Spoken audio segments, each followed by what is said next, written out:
नमस्कार, जय श्री राम, हर हर महादेव। आज जिस टॉपिक पर हम बात करने वाले हैं, गुरु। त्वमेव माता च पिता त्वमेव, त्वमेव बंधु च सखा त्वमेव, त्वमेव विद्या द्रविणम त्वमेव, त्वमेव सर्वम मम देव देव। तो गुरु कोई मामूली चीज तो है नहीं। अब गुरु माँ बहन की गाली तो देगा नहीं, वो तो समाज को सही दिशा देगा।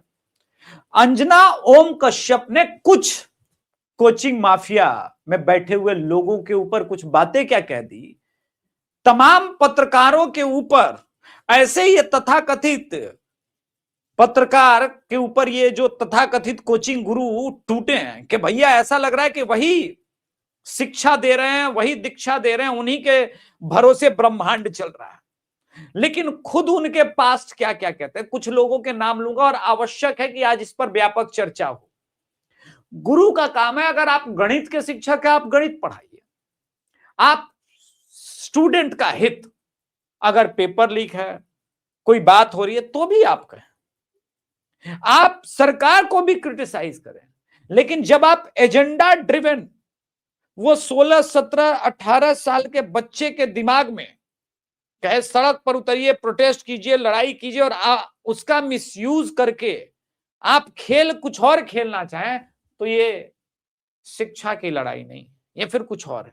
अगर आपके क्लासरूम में जातियों पर चर्चा होने लगे, कई गुरु हैं, पहले इस लिस्ट में पहला ही नाम आते हैं मिस्टर खान। इन्होंने कहा कि कश्मीरी पंडितों की जगह कश्मीरी दलित होते तो मिस्टर खान, मैं आपकी वीडियो नहीं चला रहा क्योंकि मुझे आपका तो एक तो टोन पसंद नहीं है। हम अंजना ओम कश्यप पर भी आएंगे। तो मिस्टर खान साहब क्या कह रहे हैं कि कश्मीरी दलित की जगह कश्मीरी ब्राह्मण की जगह कश्मीरी दलित होते तो क्या। यह बात सही है।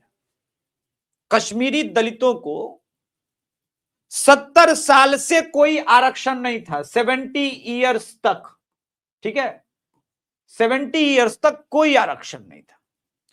आपने आवाज नहीं उठाई, कांग्रेस पार्टी ने आवाज नहीं उठाई, किसी के मुंह में चू नहीं हुआ। हां, 1993 में हिंदू ब्राह्मण, उनके ऊपर सिर्फ अत्याचार नहीं हुए, जघन्यतम अपराध हुआ। महिलाओं को आरा मशीन पर बलात्कार के बाद बैठ रख के चीर दिया गया, ठीक है। तो आप आ गए यहां भी दलित और ये खेलने। ये गुरु का काम है। इससे किस बच्चे के दिमाग का विकास होना है। मैं आगे आऊंगा कि कोचिंग माफिया कर क्या रहे हैं, लेकिन पहले एक दो और लोगों पर। ये आपके अभिनय मैथ्स वाले, ये जनाब कपिल सिब्बल को जीरो लॉस थ्योरी पढ़ा रहे हैं क्या। ये कपिल सिब्बल है, ठीक है, और ये आपके अभिनय मैथ्स। तो क्या इससे 2G घोटाले के समय जो ये डिफेंस में कह रहे थे कि भाई ये 2G लॉस कुछ नहीं है, ये तो जीरो लॉस है, वो जीरो लॉस जो नहीं कहते। अरे आप साइन थीटा कॉस थीटा पढ़ाते पढ़ाते कहां निकल गए। और अब आते हैं कि आप लोगों का योगदान क्या है समाज में। पहले शिक्षा पर तो बात हो ही रही है, तो चलते हैं थोड़ा सा, क्योंकि मैं भी इंजीनियर रहा हूं, ठीक ठाक पढ़ाई मैंने की है, अध्ययन में आपसे कम तो नहीं हूं। अभिनय मैथ्स या खान सर ने अभी एक कहा कि पुतिनवा का ऐसे ही। अरे बकलोलवा, पुतिनवा का इंटरव्यू अंजना ओम कश्यप ले रही है, तुम्हारा कोई लेबल है उसके आगे। प्रश्न पूछना अंजना ओम कश्यप का काम है, मीडिया जर्नलिज्म की उसने पढ़ाई की है, खान सर आपने नहीं की है। आप क्या बोलेंगे, तोपवा यहां मार दिया, गोलवा यहां मार दिया, एरोप्लेन में गायब हो गया, आप पुतिन का इंटरव्यू लेंगे, वो नहीं लेगी तो ये क्या बकवास है। और आपका इसके अध्ययन से कोई लेना देना नहीं है, क्योंकि करंट अफेयर्स में यह अवश्य जरूर पूछा जा सकता था कि किस मीडिया के आदमी ने या महिला ने पुतिन का इंटरव्यू किया, यह जरूर पूछा जा सकता था। लेकिन वहां पर आपकी कमेंट्री की कोई आवश्यकता नहीं है। आप लोग कोई शिक्षक विक्षक नहीं, आप लोग प्योर एक कंटेंट क्रिएटर, आप लोग कंटेंट बना रहे। तो अपने आप को ये दम मत रखिए। आपके पहले भी आईएएस एकेडमी, ये जो कोविड इरा के बाद ये लोग आप आए हैं ना, ये सारे ऑनलाइन जो शिक्षक आए हैं, उसके पहले लोग आईएएस नहीं बन रहे थे, उसके पहले कोचिंग संस्थाएं नहीं चल रही थी। अब आते हैं, एक और नाम है अवैध ओझा, ये अवध ओझा गमछा लगा के पूर्वांचली भाषा में जो आईएएस बना रहे हैं गुरु, ये आईएएस नहीं, राजा बनने के सपने। फॉर्च्यूनर से चलो, स्कॉर्पियो से चलो, ये करो वो करो। खुद आम आदमी पार्टी से चुनाव लड़ गए, तो राजा बनने की इनकी इच्छा तो अभी भी नहीं गई है। ये सारे लोग स्टूडेंट को कैसे बरगलाते हैं, अभी उस पर आऊंगा। एक विकास दिव्य कीर्ति है, ये विकास दिव्य कीर्ति है। इन्होंने एक बारी कहा कि भाई 5000 साल तक ब्राह्मणों का शिक्षा के ऊपर आरक्षण था, पढ़ने नहीं दिया। हालांकि इसकी कोई ठोस वजह होती नहीं है, लेकिन अब चूंकि एक यूपीएससी का आदमी ये कह रहा है तो भाई बड़ी गंभीर बात हो जाती है।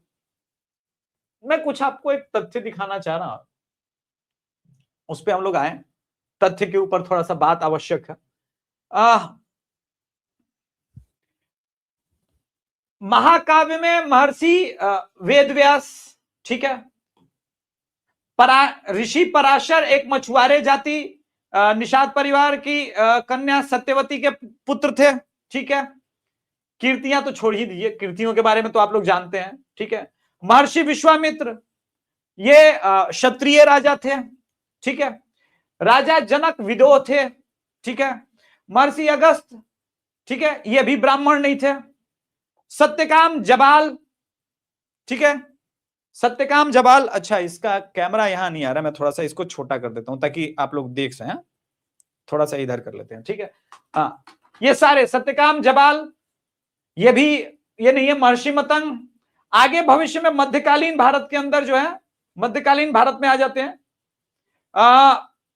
मध्यकालीन भारत के अंदर जो है संत तिरुवल्लुवर, ठीक है। इसके अलावे आप आ जाएंगे तो महर्षि एतके, ये महिदास समाज से थे। तो इन लोगों ने इतना कुछ काव्य महाकाव्य लिखा, विकास दिव्य कीर्ति। मुझे ये समझाओ कि लोग पढ़े लिखे नहीं थे, इनके कान में शीशा डाल दिया गया, और ये तुम इस प्रकार की बातें से बता रहे हो, इससे यूपीएससी निकलता है। वाह वाह, अंजना ओम कश्यप दोषी है, और आप लोग। अब आते हैं इनका काम क्या है।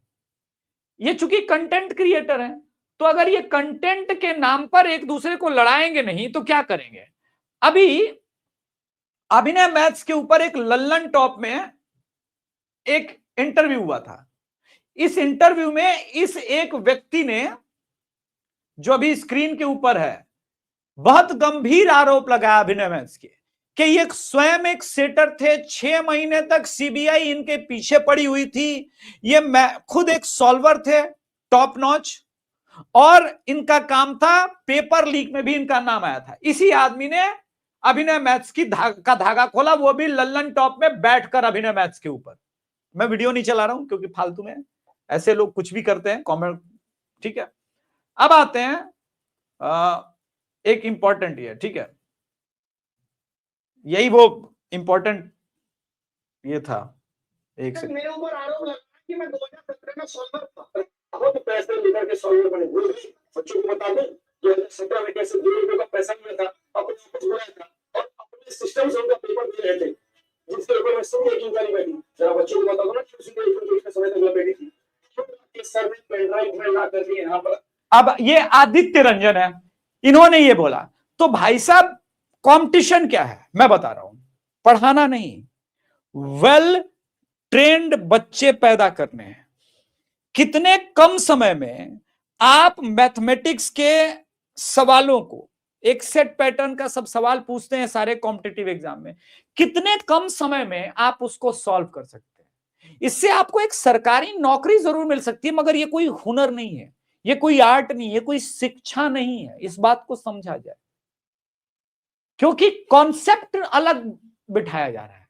आप कितनी तेजी के साथ सिर्फ गणित के सवाल नहीं, रीजनिंग से लेकर के हर चीज को समझ सके।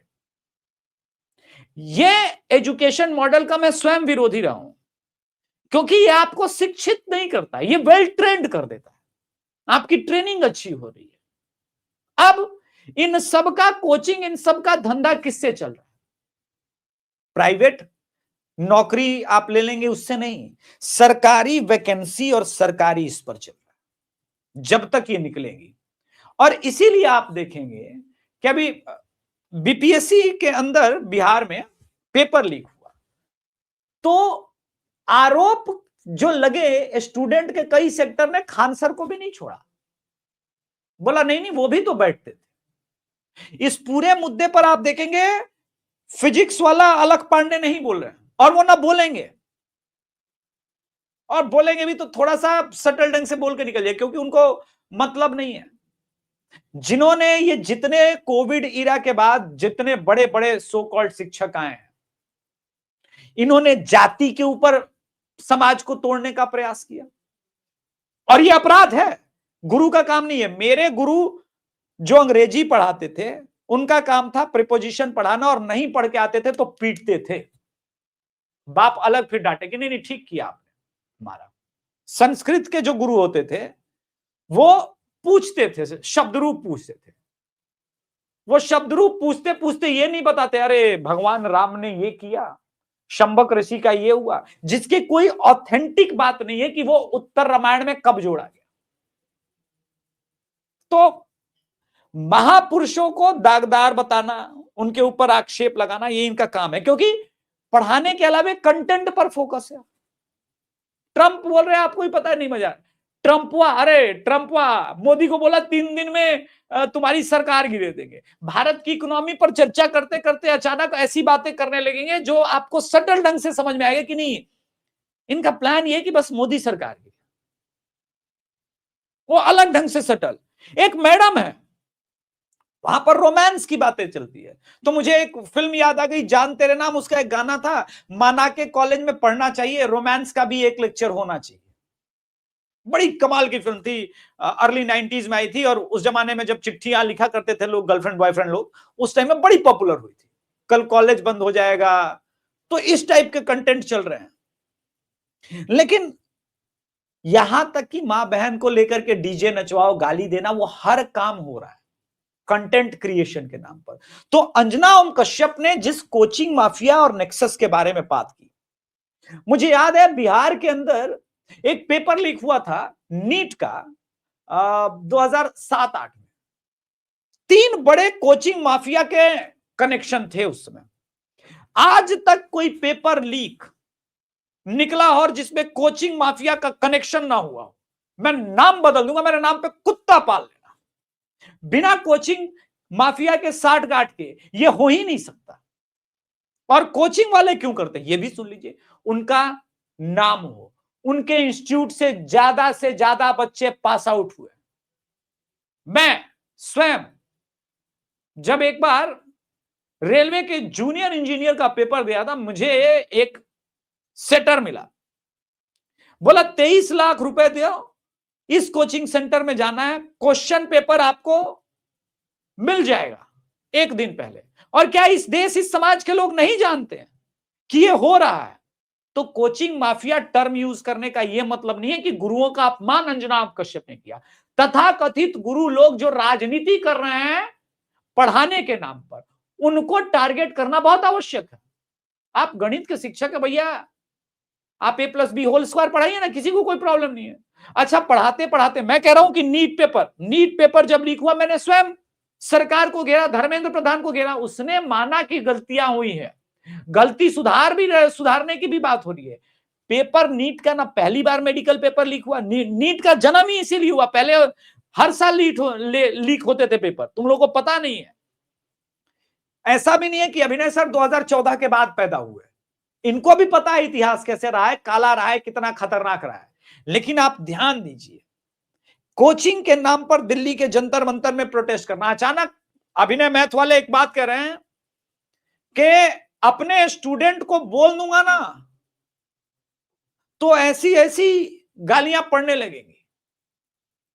आप स्टूडेंट को गाली देने का मशीन बना रहे हैं, आप ट्रोलर बना रहे हैं, आपका यही काम रह गया। अब एसएससी में उन्होंने अपने डिफेंस में कहा, एसएससी में किस हीरोइन की हाइट अच्छी है या ज्यादा है, उस पर एक प्रश्न पूछा गया। वैलिड बात है, मैं उस पर भी आता हूं। ये कमजोरी शिक्षा विभाग में आनी थी। और शिक्षा विभाग में आपको क्या लग रहा है, यह आरक्षण किस लिए आया था? सबको नौकरी देने के लिए। 1.5% लोग को ही तो मात्र सरकारी नौकरी मिल सकती है, बाकी देश की जनता क्या करेगी? मैं कहता हूं 100% आरक्षण कर देते हैं, 100% आरक्षण कर देंगे तो क्या हो जाएगा? सबको नौकरी मिल जाएगी, सारे दलित, शोषित, पीड़ित सभी आबादी को? नहीं, मुश्किल से इसका 100% आरक्षण के बाद 1.5% आबादी जो भारत की है वो सरकारी नौकरी में जाएगी, तो बाकी लोग क्या करेंगे? आत्मनिर्भरता की बात होने लगेगी। अब आते हैं खेल में, लेकिन ये 1.5% बदल बहुत कुछ रखता है। अब क्या क्या बदल सकता है?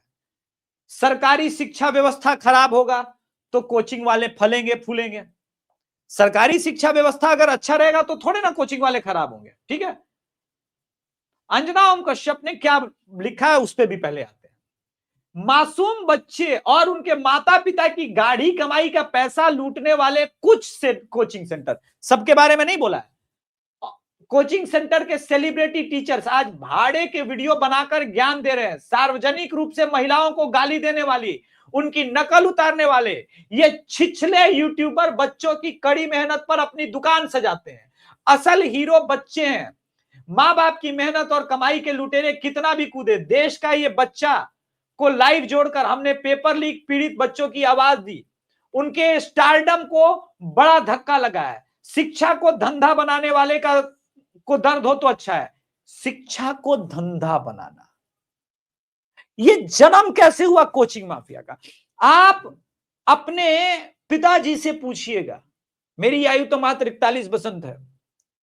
1995, 96, 97 के दौरान हम लोग जब सरकारी विद्यालयों में पढ़ते थे और किसी को एक्स्ट्रा मैथमेटिक्स या एक्स्ट्रा फिजिक्स, केमिस्ट्री, किसी की भी कोचिंग लगती थी ना, या टीचर के पास जाता था, तो बच्चे उपहास उड़ाते, कहते अच्छा अलग से कोचिंग पढ़वाते हैं इसके पापा। क्लासरूम में जो मास्टर साहब पढ़ाते हैं ना, समझ में नहीं आता एक बार में सारे बच्चों के बीच में, अलग से कोचिंग दिलवाई जा रही है। फिर कोचिंग के लोगों ने कहा सरकारी स्कूलों में तो पढ़ाई होती नहीं, सब ये आरक्षण वाले क्या पढ़ाएंगे। यस, विकास दिव्य कीर्ति जो ये कह रहे थे कि ब्राह्मणों को 500 वर्षों तक अध्ययन का आरक्षण मिला, विकास दिव्य कीर्ति ये स्वयं कह दे कि उनका 35 नंबर आया है, उनका फिजिक्स में 35 नंबर आया है 100 में, 35%। अब मैं देखता हूं कितने स्टूडेंट ये बोल के लिखे, टांग के रखें, और अब मैं देखता हूं कि कितने प्रतिशत स्टूडेंट जाते हैं उनके पास पढ़ने के। यानी आप मेरिट के पीछे भाग रहे हैं। आप खुद बोल रहे हैं कि हम आपको मेरिट लिस्ट में लेके आएंगे, आप ये नहीं कह रहे हैं कि आप उनको आरक्षण के लिस्ट में लेके आएंगे, आप उनको कह रहे हैं कि मेरिट लिस्ट में। यानी आप तो मेरिट देना चाहते हैं, मगर सरकारी विद्यालयों में, सरकारी कॉलेजों में आप मेरिट की कोई गणना नहीं। ये इसीलिए आया ताकि नेता अलग अलग प्राइवेट यूनिवर्सिटी और कॉलेजेस खोल सके, क्योंकि बोल रहे सरकारी में तो पढ़ाई खत्म, हमने आपने मिलकर ही तो बर्बाद किया है। क्या सरकारी विद्यालय में जो पहले शिक्षक और गुरु थे वो जाति के नाम पर किसी को नहीं पढ़ाते थे? ऐसा था क्या? ऐसा होता तो जरा अपने नेताओं के लिस्ट के नाम देखिए जो उस समय ग्रेजुएशन और ये सब किए थे, वो पढ़ पाते क्या? लेकिन इसको समाज के कॉन्शियस माइंड में डाला गया। क्यों? बहुत आसान है, आपकी गाढ़ी कमाई को लूटने के लिए आप कोचिंग के लिए अलग पैसा देते हैं, स्कूल के लिए अलग पैसा देते हैं, बस फी अलग देते हैं, ड्रेस फी अलग देते हैं, हेल्थ इंश्योरेंस से लेके हर चीज आपको लूटा जा रहा है। तो ये एक समाज के अंदर जो विकृति आई हुई नहीं है।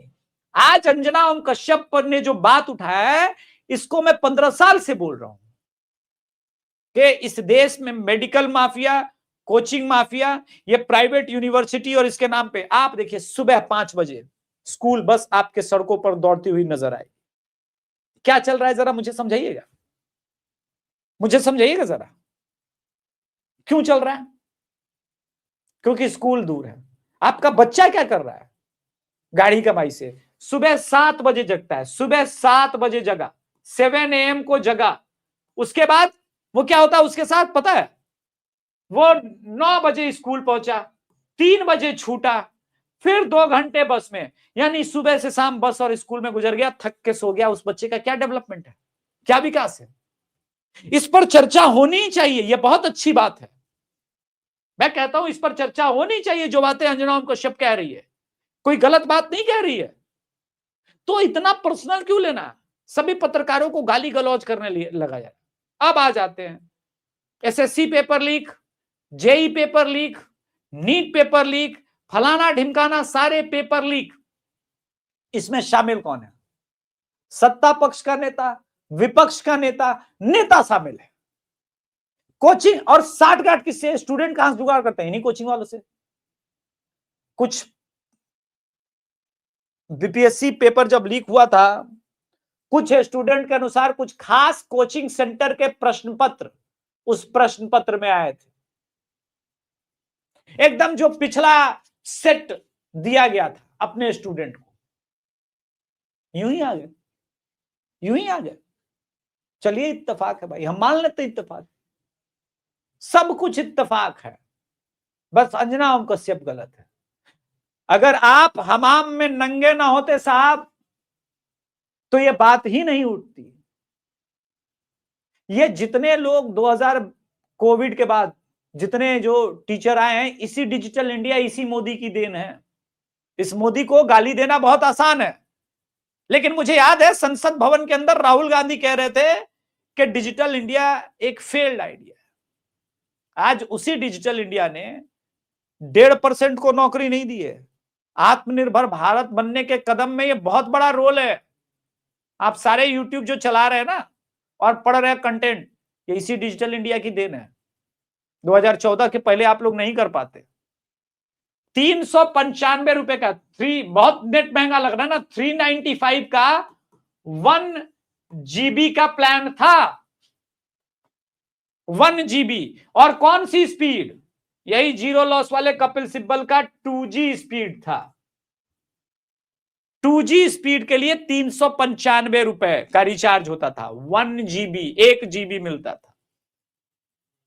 पढ़ लेते आप। आज 900 रुपए में अनलिमिटेड वाईफाई मिल रहा है 150 MBPS की स्पीड के साथ। जबकि आपकी करेंसी वैल्यू और उस वक्त का महंगाई दर का तुलना कर ले तो पता चलेगा कि रेट इन्फ्लेशन के बाद 395 के ही आसपास है। कहा जाता है नेट महंगा हो गया, नहीं, इंटरनेट सस्ता हुआ, ये रियलिटी है, और बहुत सस्ता हुआ। इंडिया में वन ऑफ द सबसे सस्ता। मेरे जो हमारे सामाजिक परिवार के सदस्य यूएस में रहते हैं, उनसे पूछिए, 20,000 25,000 रुपए इंटरनेट के लिए देते हैं। लेकिन फिर भी सटल ढंग से स्टूडेंट के मन में विद्रोह की भावना घुस रही है। कहा जा रहा है कि हिंदू मुस्लिम मीडिया कर रही है। अच्छा, आते हैं इस पैटर्न पे भी। बड़ा टीचर लोग कह रहे हैं कि भाई ये मीडिया का किया था, वास्तव में नहीं हो जाए। एक कोचिंग सेंटर तो जो मैंने बोला वहां केंद्र बिंदु बनाए। क्यों नहीं बच्चियों को बताया जा रहा है कि हाँ लव जिहाद हो रहा है? क्यों नहीं? निकिता तोमर का आपने उदाहरण दिया। आप तो अपने आप को कोचिंग, और ये बड़ा स्टूडेंट का ये कह रहे थे यूजीसी के ऊपर इनमें से कितनों ने वीडियो बनाया? मुझे बताओ, कितनों ने यूजीसी के ऊपर वीडियो बनाया कि कॉलेज कैंपस के अंदर इस प्रकार की चीजें नहीं होनी चाहिए क्योंकि वहां फायदा है, प्राइवेट यूनिवर्सिटीज को फायदा हो, सरकारी विद्यालय, सरकारी कॉलेज को घृणा का ये बना दो। जबकि हम जिस सरकारी विद्यालय में पढ़े उसमें डीए, एमएसपी, इंजीनियर, ठेले वाला, रिक्शा वाला, सारा बच्चा एक साथ पढ़ता था।